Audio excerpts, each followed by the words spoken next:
Olá e bem-vindo ao canal IA Politizada. Eu sou uma inteligência artificial criada para trazer informações e análises imparciais sobre o mundo político atual. Vale lembrar que, embora eu leia o texto escrito pelo autor, eu mesma não emito opiniões sobre os assuntos abordados.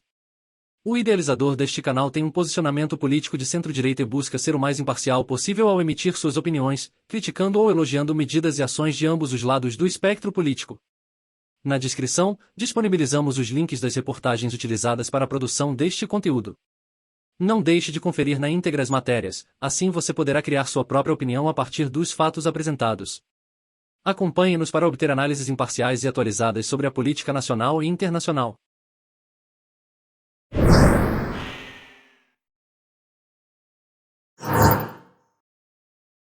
Durante a introdução, o autor considera-se de centro-direita, uma das divisões existentes dentro do espectro político, então, nada mais justo que, para o primeiro episódio deste canal, falarmos do espectro político. Você provavelmente já se deparou com comentários na internet como quem critica Bolsonaro é de esquerda ou o pobre não pode ser de direita. Mas afinal, o que significa ser de esquerda ou de direita? Como saber em qual lado do espectro político você se encaixa? Se eu não me identificar com um, isso me coloca automaticamente no outro lado? Todas essas dúvidas estão relacionadas ao conceito de espectro político. Para esclarecer essas questões, é fundamental entender o significado desse conceito, as diferentes abordagens utilizadas para defini-lo e como ele pode ser usado para classificar uma pessoa ou partido com base em suas crenças e posições políticas. Por isso, o conteúdo de hoje se dedica a explicar as nuances desse tema, que não é tão simples quanto as discussões na internet sugerem. O que é espectro político?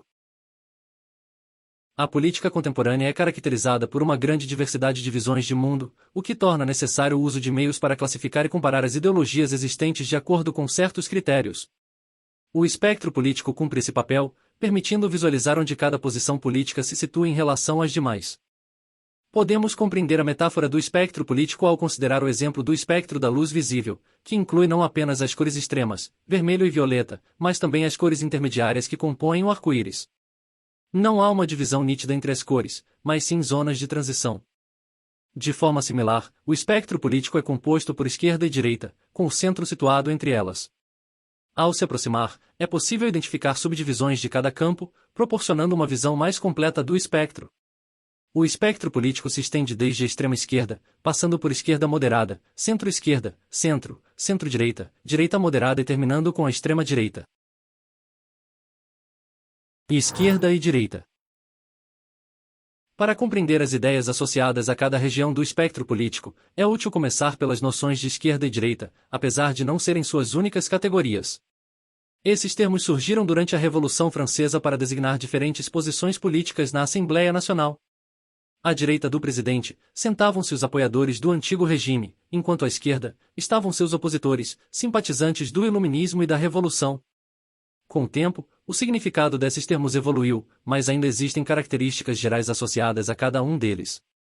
De acordo com Norberto Bobbio, a principal diferença entre as duas posições é a avaliação do ideal da igualdade. A esquerda tende a defendê-lo com mais vigor do que a direita.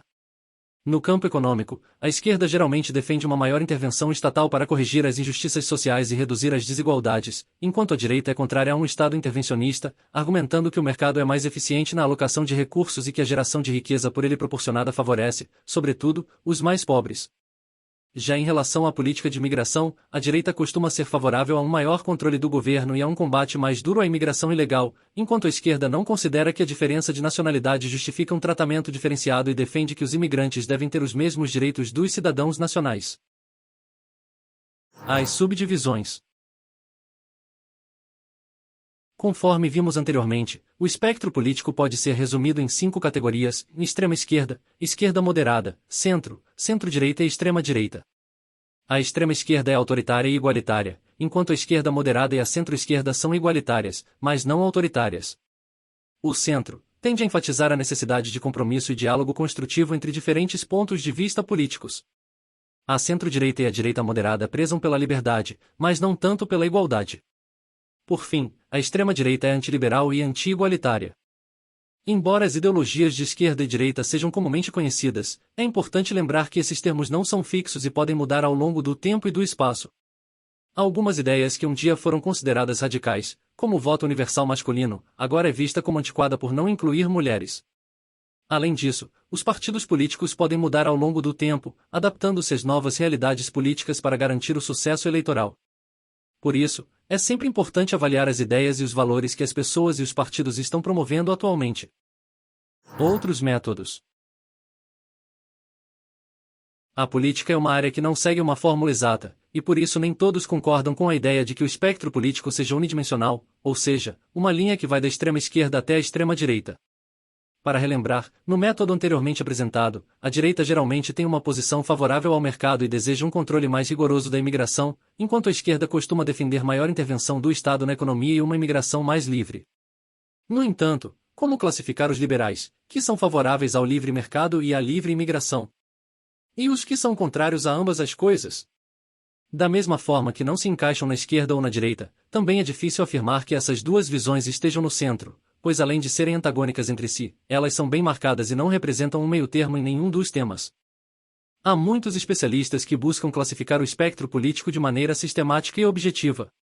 Entre os critérios propostos estão: individualismo versus comunitarismo, papel da religião no governo a laicismo, intervencionismo versus multilateralismo na política externa, pacifismo versus militarismo na expressão política, liberalismo versus protecionismo no comércio internacional, multiculturalismo versus nacionalismo na cultura local, centralismo versus federalismo na organização do governo. Para explorar cada método da melhor forma possível, é preciso levar em conta os assuntos abordados. Cada modelo terá vantagens e desvantagens de acordo com os temas tratados, e em alguns casos, será necessário deixar de lado algum aspecto político para que o método escolhido seja mais eficiente. É importante avaliar cuidadosamente as características de cada assunto para escolher o modelo mais adequado a ser utilizado. Outra vantagem de utilizar diferentes métodos é a possibilidade de identificar semelhanças entre grupos políticos distintos, buscando um terreno comum para a negociação. Esse é um caminho para evitar armadilhas e não se tornar um fiscal do que é certo ou errado, ou ainda um especialista em democracia. Ao analisar as diferentes correntes políticas e seus comportamentos ao longo da história, é possível entender como alianças e conflitos ocorreram. Por exemplo, é possível observar que o que é semelhante em termos econômicos pode ser diferente em termos políticos. Além disso, conjunturas específicas, como uma pandemia, podem alterar as relações entre grupos políticos, mudando as alianças e oposições. Ao concluirmos este conteúdo, espero ter deixado claro que a política vai muito além da simplificação em bem versus mal, esquerda versus direita ou claro no escuro. Assim como nossas vidas, a política é rica e diversificada, com diversas nuances e tonalidades de cinza. Acima de tudo, o respeito entre as pessoas deve prevalecer, e apenas as ideias e ideologias devem ser questionadas, sem atacar as pessoas que as defendem. Em uma democracia, debates e discussões são essenciais para chegarmos a soluções de problemas complexos que exigem ponderação. Se este conteúdo foi útil, clique no botão curtir e considere se inscrever em nosso canal e ativar as notificações para ser informado sobre nossas atualizações. Compartilhe este conteúdo em suas redes sociais, se assim desejar, dessa forma, mais pessoas terão acesso a estas informações. Sinta-se à vontade para deixar comentários e sugestões para os próximos conteúdos. Desejamos a você um ótimo dia e até a próxima!